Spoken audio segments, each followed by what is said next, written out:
Hey everyone, I basically want to come and do another short video showing you all exactly what I displayed to my class, the Punnett square.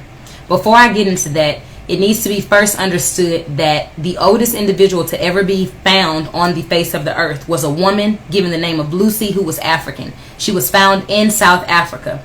This literally ended all arguments that anyone on the face of the earth did not come from African people.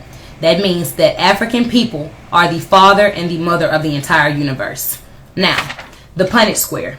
This is what a Punnett square is. This is what we use in science to display genes and genotype. This right here is 5 groups of people, the 5 groups of people of color. You have the black, who is the African, the brown, who is considered the Middle Eastern, the red, who is considered the Native American or the Latin. You have the yellow, who is considered the Asian, and the white, who is considered the European, just to keep it simple.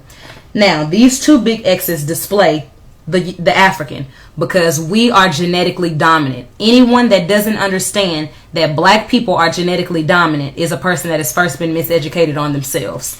We've been taught to think that we're inferior, but the science behind it is all black people are genetically dominant.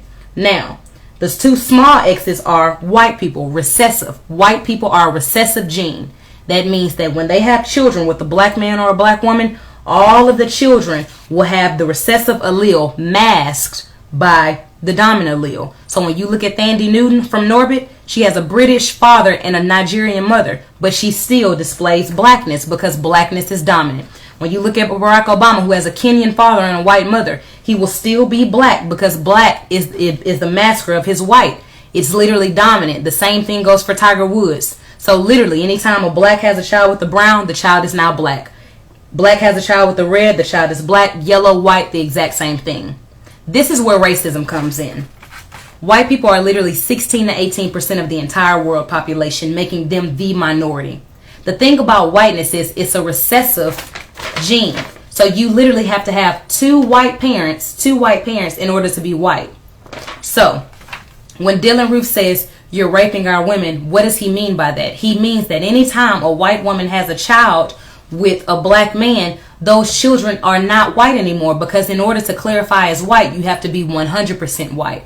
Well, to the people that are already the minority, it is extremely important to hold on to the genetics that they already have, because their genetics are already recessive. So think about prison. Why are so many black men are in prison? Because if you're in prison, what are you not doing? You are not having children. Why does it seem so many black American men are turning homosexual? So many black women are lesbians. Because if you are lesbian homosexual, you are not what? You are not procreating your race. The basis of racism is white people understanding that if we do not kill black people at all times, that they will eventually kill us.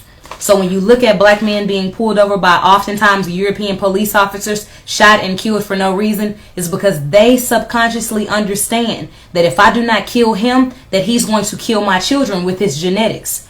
Racism is not simply somebody hating you because, you got this fly car, or because they don't want to see you do well. White people do not want to go extinct.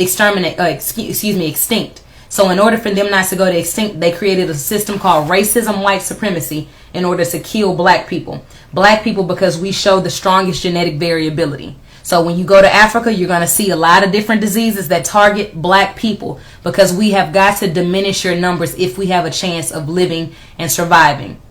This is the reality of racism.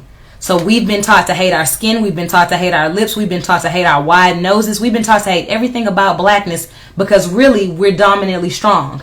Think about Venus and Serena Williams dominating in tennis. Think about Tiger Woods dominating in golf. Think about all of the amazing, basketball players that have played in the NBA, amazing NFL players. The majority of those individuals, if not always, are people of African descent, are black people. That's not coincidental, because we are genetically strong. We are genetically stronger than any individual on the entire face of the earth, and the European knows that. So if he wants to live for the next 200 years and have blue-eyed, blonde-haired children, then that means unfortunately he has to kill us. Understand, overstand, wake up, love being black. Bye.